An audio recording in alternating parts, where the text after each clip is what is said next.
It was almost sunset, and I had started on my little journey. I had only a faint idea of where I was going.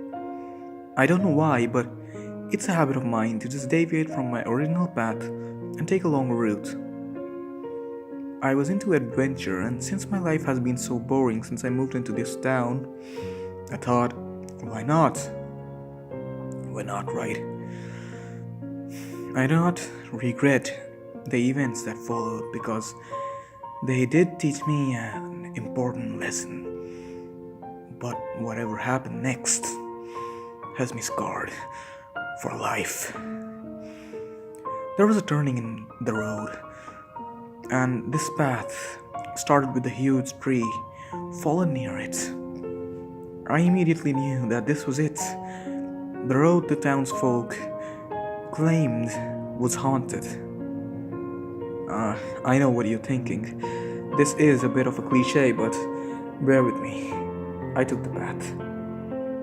I never believed in the supernatural, neither did it scare me in any way. Also, I'm an atheist, and these rumors didn't have any impact on me. So, after one proper look at the path, I figured out that I could get my car through easily without really having a rough ride. The moonlight shined, and everything looked beautiful. I was excited. I turned my car and drive straight into the path. It was gorgeous in the moonlight. There was a lot of vegetation on both the sides of the road, and it looked so full of life. I felt like I was in some weird dreamlike trance. Then I saw something odd. Standing on the left side of the road was a woman, just staring at my car pass. She did look like a hitchhiker, but something about her looked very, very familiar to me. She was younger than me, and something about her expression seemed a bit off. I just passed her and kept driving. Immediately, I regretted my decision of leaving her here alone at this hour. I turned around and drove back. I felt as if I could almost hear her voice in my head, speaking to me. How could you leave me here? I need you to help me. Take me back. Take me back. Please, take me back. I got to the place where I saw her, but she was gone. Get out. Please. Out. I cannot walk anymore. This time it was clear, and was I going crazy? I continued on my path and tried not to think about it or that disturbing I voice. cannot walk. I need to go back. It's too early. I want to go home. Shut up! I almost shouted out. No. Blood is spilt. Back. Turn around. Come back. Take me back. Okay, I had enough. I decided to turn back and exit this road for good. I didn't see any point in continuing anyway, as I was unfamiliar with the rest of the path, and these headaches that I was now getting were Yes. killing me. Come back. Take me home. Escape.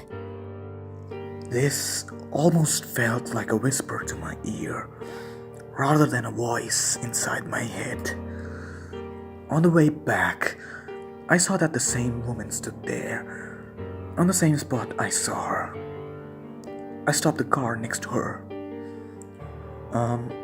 Need a ride, ma'am? She walked towards my car and then fell down unconscious.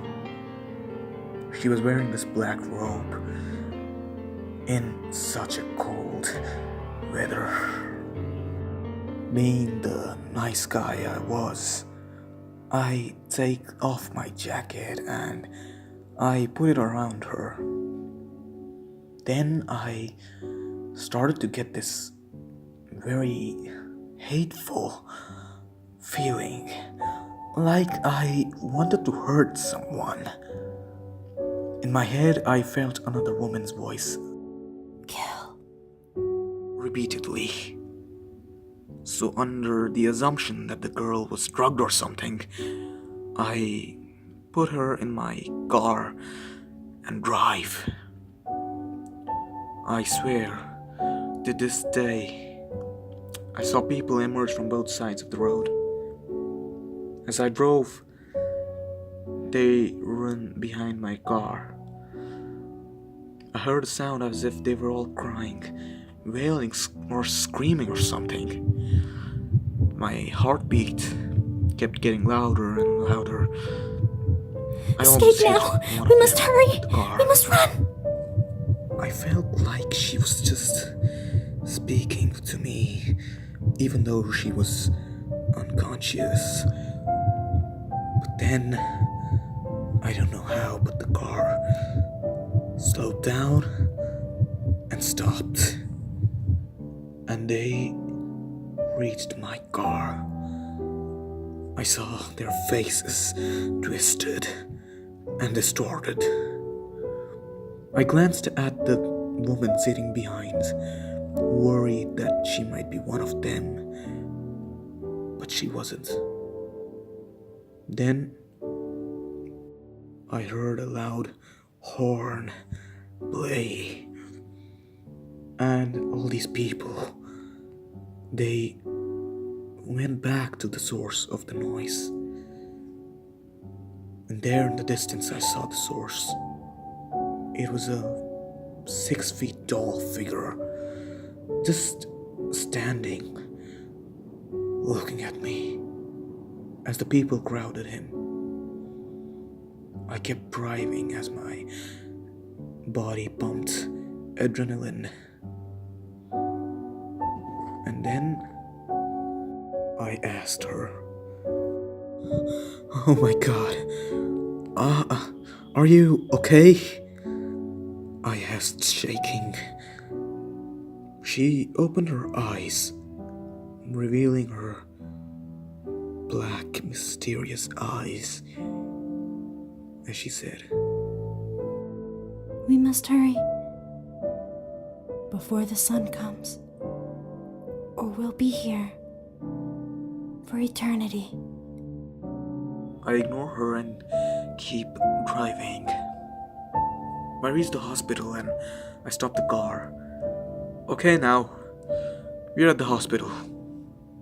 I walk out and I walk to the door and no one.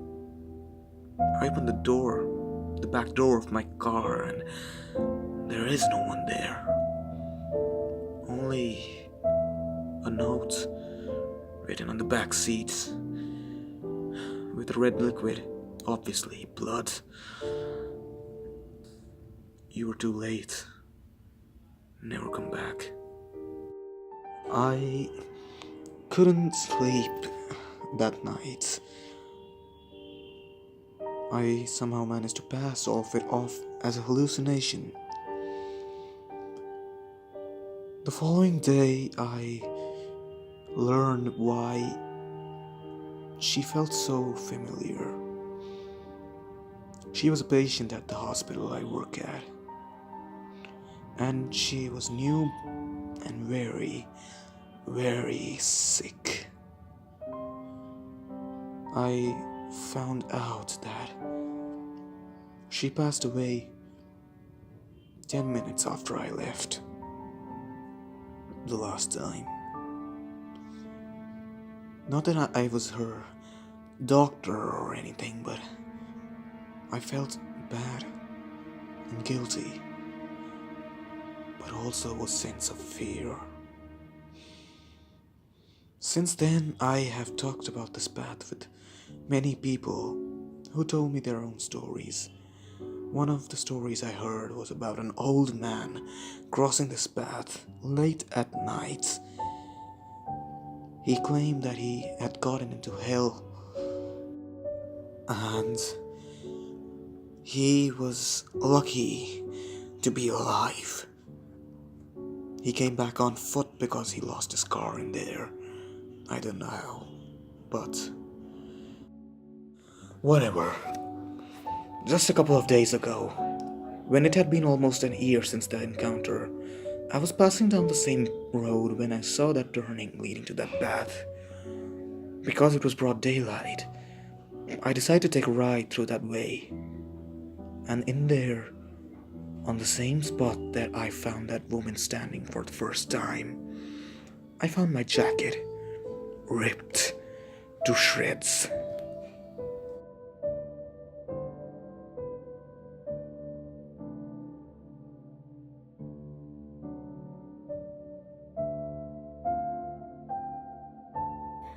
Hello, my name is Imori. Please visit me at youtube.com/x ImoriStar if you want to hear more of my work. Thank you.